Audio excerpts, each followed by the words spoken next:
You're listening to Ambitious AF, a podcast that will help you level up, find positivity, and put yourself on top right now and every day for the rest of your life. I'm your host, Caroline Lewis, and each week I will bring you a guest or thought that will motivate you to get out of bed every morning with the willingness to succeed. Being ambitious means you are proud of who you are and everything you've accomplished. Only you can make that happen, though. But with the help of this podcast, you will rise to the top. You will find success. You will believe in yourself and manifest happiness. And most importantly, you will become ambitious AF. I know you are eager to begin, so let's get started. Hello, everyone. Welcome back to another interview here on Ambitious AF. I'm going to jump right into it. So today we are going to speak to Courtney, and she is the founder and also on her Instagram, so go check her out already, is the Elevate Effect. The Elevate Effect, and she's a business systems specialist. So I'm sure are going to talk tech because we're both tech gurus or geeks or whatever you want to call us, but in the meantime, we're just kind of going to get into her entrepreneurial journey, how she started her business, all the ups and downs that we all face as entrepreneurs, and hopefully you all will get some inspiration and motivation from this episode. So without further ado, Courtney, welcome to the podcast. Please let everyone know more about you and your business, and we'll go from there. Awesome. Thank you so much for having me. I'm so excited to be chatting with you guys today. Like she mentioned, my name is Courtney. I almost said Courtney Davis, which actually just changed in the past week and a half. I just got married, so it's Courtney Lazar now, which I still am not used to. So just got married, but I guess start with a couple little personal things where I'm located, stuff like that. I currently live in Santa Rosa Beach, Florida. So if you guys are familiar with where Destin or Panama City Beach is in the Panhandle, I'm smack dab in the middle between the two, but I'm originally from a really, really small town in Missouri. But I've been living down here in Florida for about 4 years now. And I just absolutely love it. So I'm definitely starting to feel like home at this point. But as far as my entrepreneur journey and kind of what that looks like, I actually got started in this industry. It'll be 4 years ago in December. So about 3.5, 4 years. I was working at a corporate 9 to 5. I was working at an insurance company, and I was just feeling super, super unfulfilled in my job, which I think is just where a lot of us kind of get to that point where, we're either not feeling fulfilled or just not passionate about what we're doing. And I kind of had this moment of, this is not how I want to be spending my life. And it kind of all came to fruition I had taken kind of a spur of the moment vacation, what you could call vacation. I just got so done and burnt out. I just packed up my car. I drove all the way to Colorado and slept in my car the whole time. Did a hike, summited literally Mount Ida, and then turned around and came back within 3 days. Oh my gosh. And that trip, I was just like, okay, this is not sustainable. This is not living my life. I can't keep doing this. And so I had originally, but before that, I had been working at a remote tech startup. So making the transition from a tech startup to working back in a corporate 9 to 5 was not an awesome transition. So I was like, okay, I just need to get back into the remote space. At least that would make me feel a little bit more, like my life wasn't being controlled by my work environment, if that made sense. And so I started applying for a bunch of jobs, and, everybody wants to work in the remote space. It's a very competitive industry, no matter what type of company you're applying to work with. And I just kind of got tired of people not recognizing my value and just, just being a number for everybody else. And so I just decided, okay, if nobody else is going to see it, then I'm just going to do it myself and figure it out. And so I started taking just some online courses in my free time. And I'm not going to lie, there were days I was at my job and kind of working on my own stuff because I would get, my work done in 4 hours and just sitting there twiddling my thumbs and well, this is not a good use of my time. So I might as well be doing something that could get me out of this job. And so I started taking some online classes. And I actually started out doing web design because I thought that was the only way to make a decent living in the remote space at that point in time. But then I quickly realized I'm not a creative. I hated web design, no matter how well or like how much money I could earn. And then I just kind of decided, okay, let's look at the things that I really enjoy doing and what I'm good at and how can we monetize that online. And so that's how I got to start being an OBM, because my corporate background is in project management. I'm very type A. I love to color code everything. Like, I was the kid in school that, like, you never found a doggy ear on my paper. Everything was labeled and highlighted. And so it was just kind of a natural transition for me. And so I just started putting myself out there. And then so by December of 2017, I had promised myself that I would only leave my job if I had matched my corporate salary and contracts. And because, again, I wanted to have something stable. Like I said, I'm type A. I need stability, and that's what would make me feel comfortable. And so by December, I had told myself by January 1st that I need to have this done. I was going to quit whether I had or not. But by December 21st, I had signed my last contract to match my salary and was able to quit my job.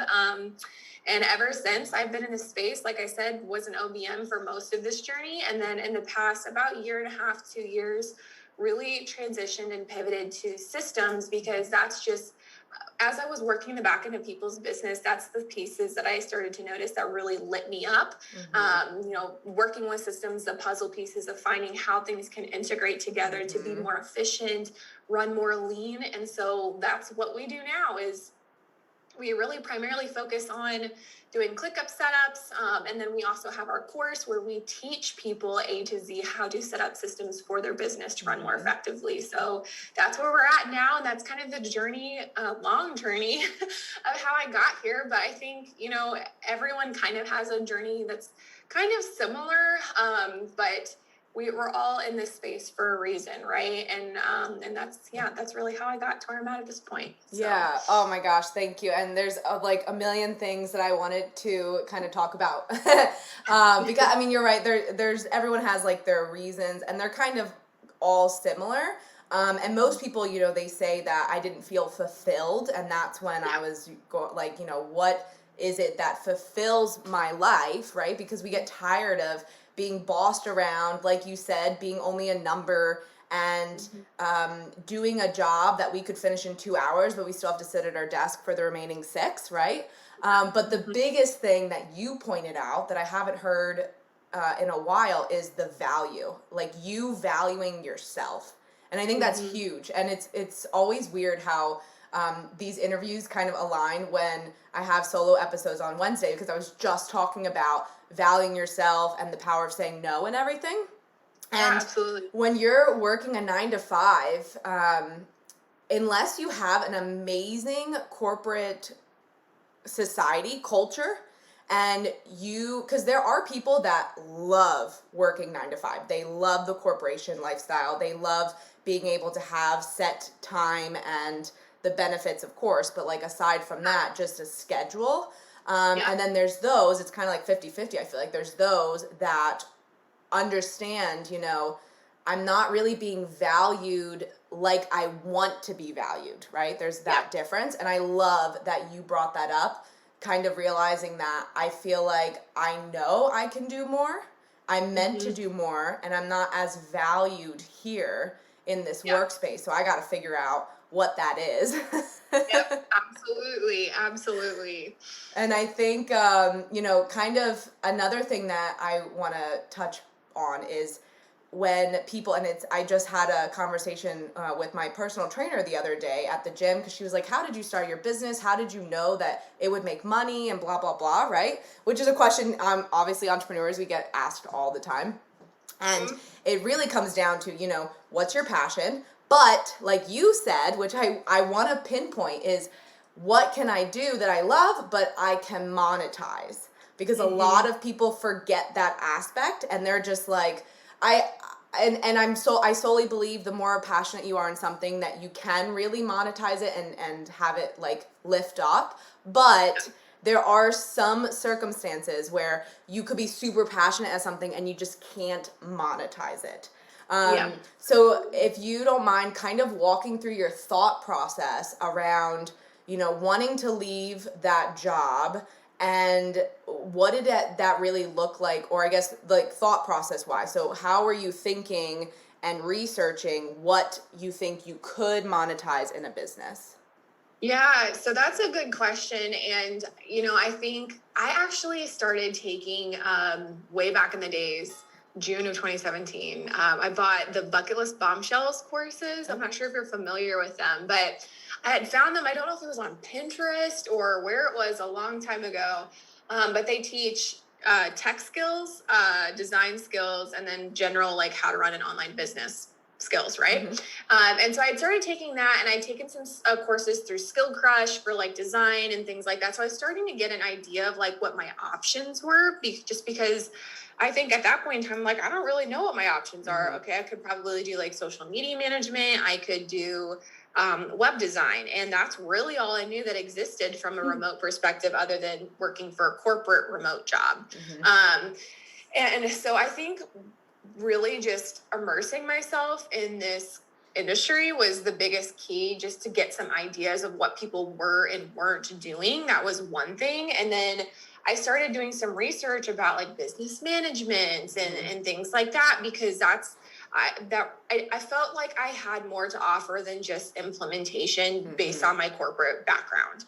I fine with just doing some implementation, some admin work, and just to get my foot in the door? Absolutely. But I wanted to know like what the trajectory of that was going to look like. I know that wasn't going to be my end point. And so I really wanted to do some research as far as where can this take me? Is this something that's long-term, like sustainable? Because I don't want to just quit, for lack of a better term, what's considered, good cushiony 9 to 5, right? Yeah. Like you've got a good salary, you've got benefits, you got these things, just to kind of go out on a whim. And I kind of, laughed when you said what you did about when your trainer asked you, like, how did you know you were going to make money? And it was like, I didn't. Yeah. I didn't know. I had no idea if I was going to make money. Yeah. And that was terrifying to me. Right.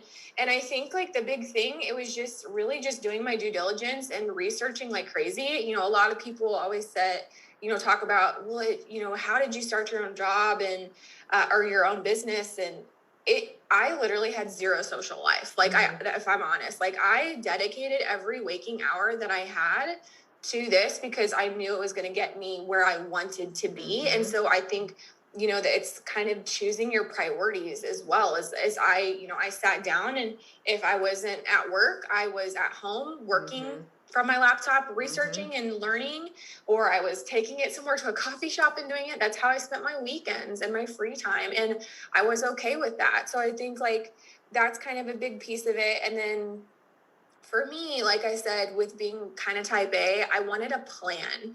And with not really knowing what I was going to be doing, making a plan was hard. And so like the big things that I was identifying as fears as to why I was scared to leave my 9 to 5 was a stable salary. Right. And then obviously things like benefits and like my 401k and things like that are important.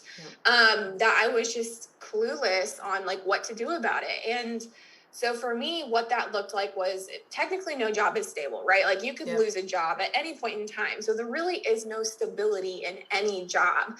But for me, what were things that I could do to build stability into what I wanted to do was, okay, if I'm going to work with a client, I'm going to obviously create contracts. And in those contracts, I'm going to say I need 30 days notice before you can cancel a contract, building things like actual tangible things into my business that helps me feel more secure. Okay, if I had 30 days notice to get a new client, then that made me feel more comfortable. But at least I knew I had this contract for a certain period of time.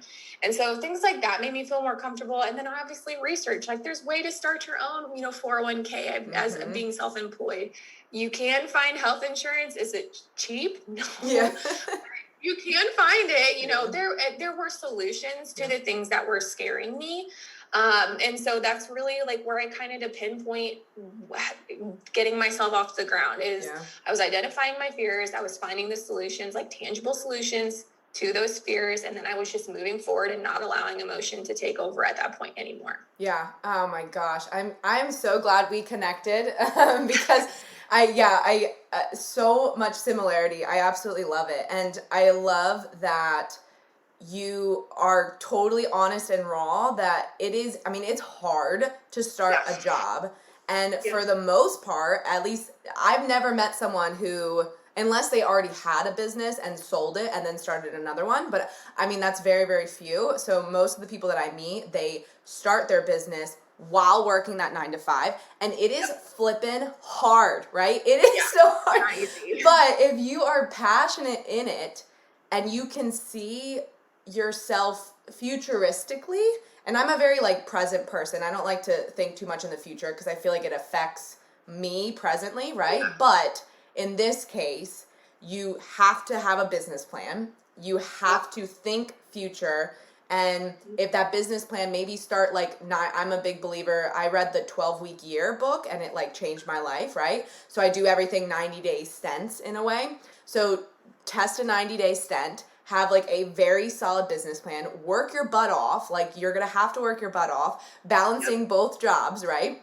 I think it's also very, very important. And a lot of people say, you know, you need to leave your corporate no matter what, even if your business isn't making income, just because you're not going to be able to energetically put as much into your business, which I kind of agree, but you literally can't do that because you need to still make income. Like we still have financial obligations and responsibilities. Like it's not just like, okay, well, I'm going to quit my job, see you later, unless you've got like a nest egg that you're sitting on that can sustain you for a certain amount of time. But I was not one of those people. I didn't have that. So yeah, it's not realistic. And you also like, I know you were saying that on the weekends you'd go to cafes and work and you'd work at night and stuff, but I'm sure you still made time for life in general because you wouldn't be where you are today if you didn't, right? So that's why you have to still bring in some type of income because you have to remember to enjoy life. Otherwise you're going to hate your business and it hasn't even started yet. Absolutely. So and you know, there are points in time, like in the past 4 years that I've had these moments of like, oh my gosh, why did I do this? Right. I'm sure we've all had them because it gets overwhelming. You get overworked, you stop living, right? Like you get consumed sometimes and sucked into this world of your business and what everyone else is doing. And it's almost like you kind of enter an alternate reality outside of life and you forget like, oh crap, I have, you know, life outside of this and I have friends and things like that. And I think it's just really kind of checking yourself and making sure that you're setting boundaries around your time and what you're doing too, to make sure that doesn't happen. Oh my gosh, absolutely. And I mean, that's something that I still struggle with because so I started this end of 2019. So I'm only about a year and a half into my business and it's just exploded. And it's a lot of like work while I'm still obviously trying to hire as much as possible, but it's sometimes hard to find good employees as well. But a lot of it still falls on me. And I know though, for me, I have to I live by my calendar. Everything is color coded and I have to block out time to do things I like. For example, hiking with my dog, going out to dinner, go get a margarita, like little things like that. You just kind of forget to block out when you're first starting.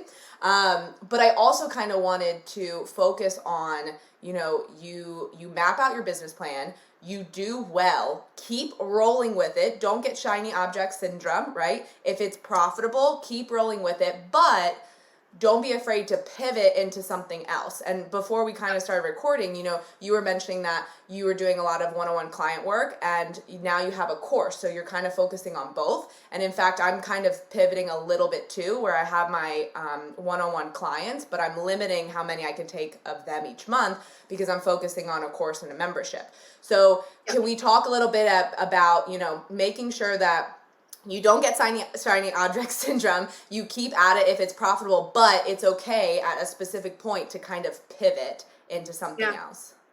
Yeah, absolutely. And I think, so I kind of, how I decided to make that pivot and when I knew I felt like it was the right direction ahead was I read a book called,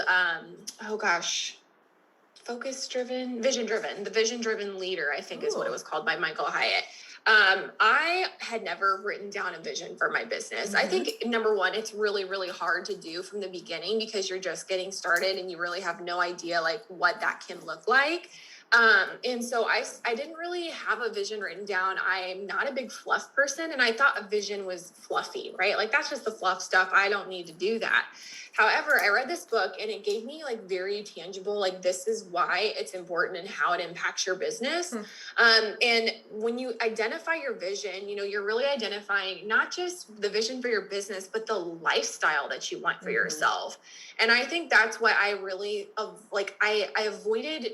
When I avoided it, I was making random decisions in my business that weren't leading anywhere. That I was just kind of like, if an opportunity presented itself, I was like, oh yeah, sure. Sounds great. I said yes to everything. Right. And that wasn't taking me in a path upwards. It was just I was just kind of like coasting or like having dips, like a roller coaster along the way. And so once I identified what my lifestyle, what I wanted to look like, and that can change, right? Like, because 4 years ago, it was, I want to travel and I want to do all of these things. And I did those things and they were amazing and I loved it and it was awesome. And now I'm to the point, I just got married. We just bought a house. We're expecting our first baby in September. And so my lifestyle, what I wanted to look like, moving forward is I want to be able to have time with my family. I want to be able to step away when I need to, and things like that, and be present as a mom when I need to. And so I think allowing those changes to happen and like not looking at it as failure, because at some point in time I was like, well, but I started my business because I wanted to travel and do all this stuff. Does that mean that I'm not, succeeding at what I said I wanted to do? No, like I succeeded. I did those things. Life evolves. Yeah. And if you're not changing and evolving with it, then like, I don't, that doesn't really work that well. Yeah. So when I had that vision, that really helped me because I kind of visualized it as like those Cosmo magazine quizzes. Yeah. And so like every time an opportunity or something landed on my plate, it was kind of looking at that Cosmo quiz and saying, okay, does this lead me closer to my end goal, my vision? Yes or no? If it doesn't, then, it's something you have to decline, which at first was really, really hard for me to say no to opportunities because I think you kind of get in this like scarcity mindset of like, oh, if I don't say, yes to this, then another opportunity is never going to come or may not come for a while. But once I started saying no, then it started opening the doors to opportunities that did lead to where I wanted to be. You just kind of have to accept that maybe sometimes it involves taking a step back to take 10 steps forward.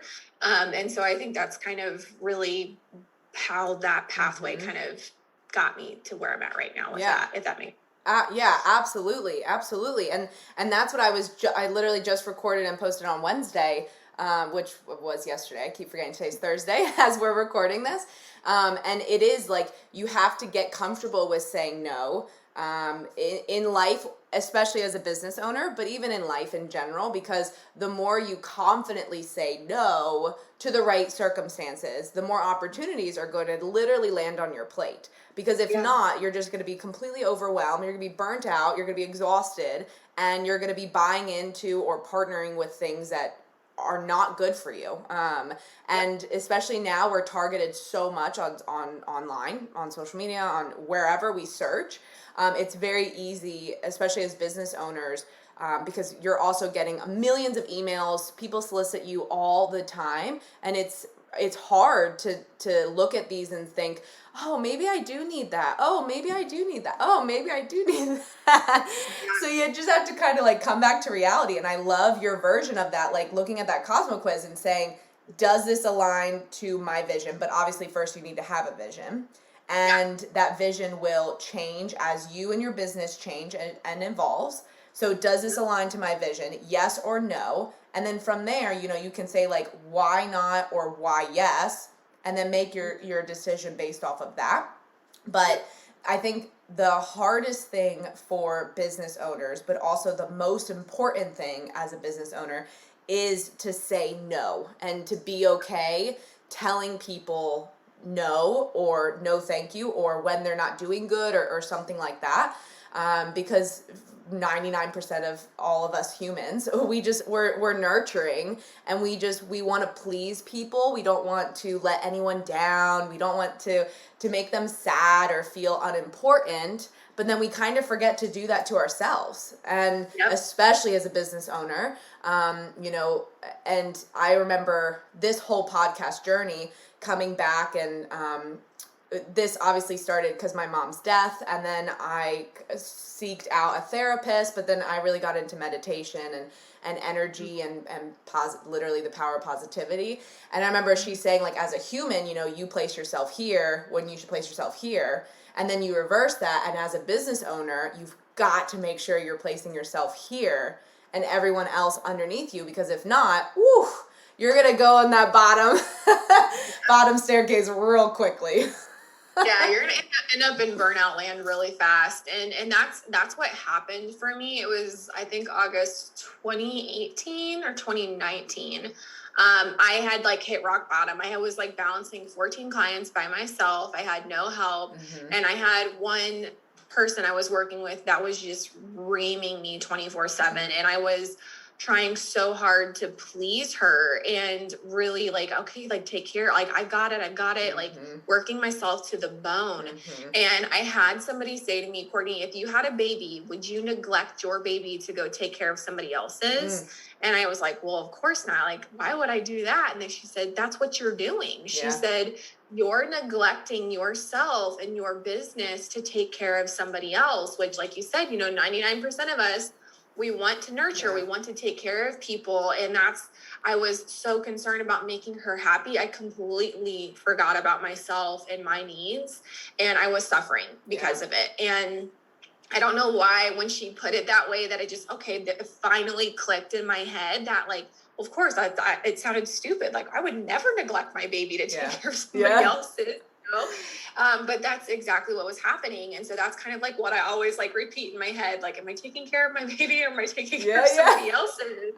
Because you know, you kind of get caught up in those moments. And if you keep going down that path, you know, it's not going to work. So I was able to, you know, step away from that client. I cut my workload in half. And like from September on, I was like, things are changing. And I made, you know, I made the decision. I knew I was going to lose income because of it, but income's not everything. Like your mental health and your just livelihood, like not just what you're earning, but how you're living your life is so, so important. And I would rather be happy and content with what I'm doing than making a ton of money, because even though making a ton of money, I'm miserable. And I'm not happy, you know? Absolutely. Yeah, absolutely. And, you know, do whatever brings you happiness, like actual happiness. And don't focus on what brings everyone else happiness, because it could be totally different. And you're right. I mean, money's amazing. It is the only thing that allows us to literally live a life, right? Have a house, have children, get married. But you can be a lot happier if you focus on yourself first and then maybe money second. Right? It's just like that mentality that you have to get into, because mental health, I mean, in general, whether you're a business owner or not, if you keep beating yourself up and grabbing every single opportunity that knocks on your door and hitting rock bottom and getting completely burnt out, you're going to get nowhere. Like, no matter how hard you try, you will not find success, because you're not going to get it, because you're just so exhausted and frustrated and angry and burnt out. I don't know how many times we can say that, but it's true.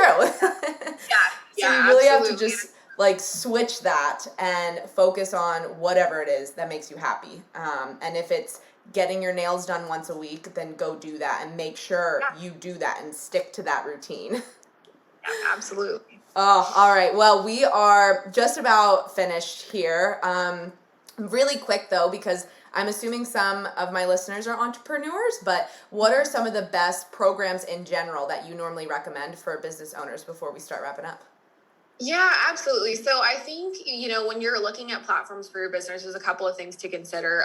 Number one, there are so many options out there, right? We have so many options on tools and tech that we can use to run our business.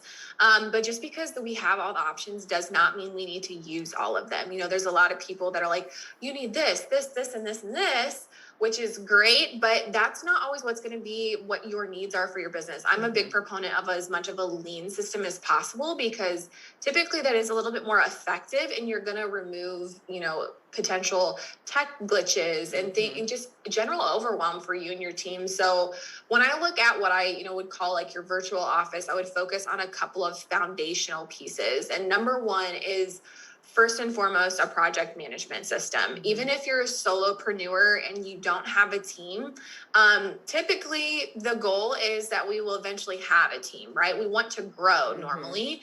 And even if you don't, just from an organization perspective and from a client experience perspective, you need to have what you're doing on a daily, weekly, monthly basis documented. And there's a couple of reasons why. Number one, if you get to the point that you want to hire a team, if you have everything up in your brain, then that's not conducive to being able to delegate well.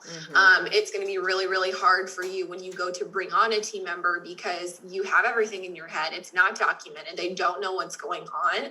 And so when you go to make that hire, it's going to be a more overwhelming and stressful situation for both of you, for both you and the person that you're working with.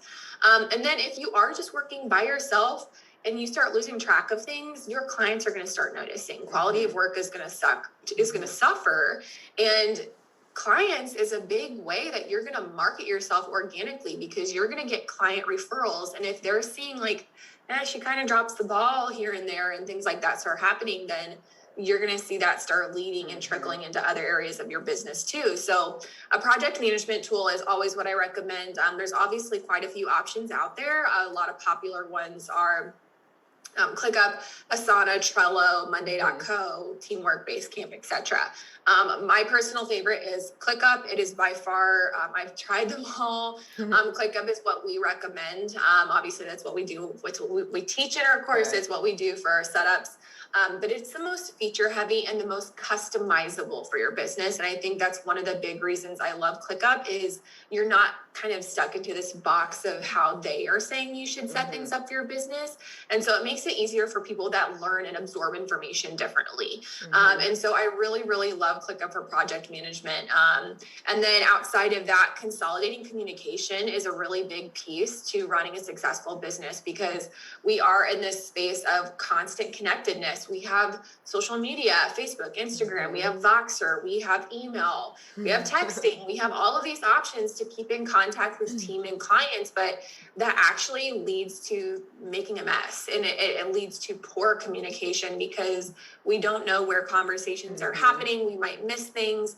And so I always recommend consolidating communication as much as possible. And what I typically recommend is Slack, both internally for your team and externally with clients. Or if you are utilizing ClickUp, you do have the ability to have ClickUp chat or dashboard. So I say it's pinpointing one point of communication for your client and sticking to it. You say, hey, when you onboard your client, some just general housekeeping, this is where we communicate. And if they ever try to communicate with you outside of that, I always redirect the conversation back to where I told them we should communicate and just say, hey, saw your message on Facebook, address the question, just say, just as a friendly reminder, let's make sure to keep communication in here because I want to make sure I'm providing you quality work and I don't ever want to miss anything, right? Put a positive spin on it. So some type of communication hub for your business is really important. Some type of file storage. So keeping your files organized is a really big piece too. Typically you'll see Google Drive and Dropbox. My preference is Google Drive, obviously, just because it integrates well with Gmail, Gcal, etc. So that would be another piece. And then obviously some type of booking calendar. So alleviating the back and forth of are you available now? Are you available then? A booking calendar would be another basic that I would recommend to get kind of everything organized from the get-go and creating boundaries with your time. So I personally love Acuity. That's my favorite booking system. Calendly is also a good option, but Acuity is typically what we recommend.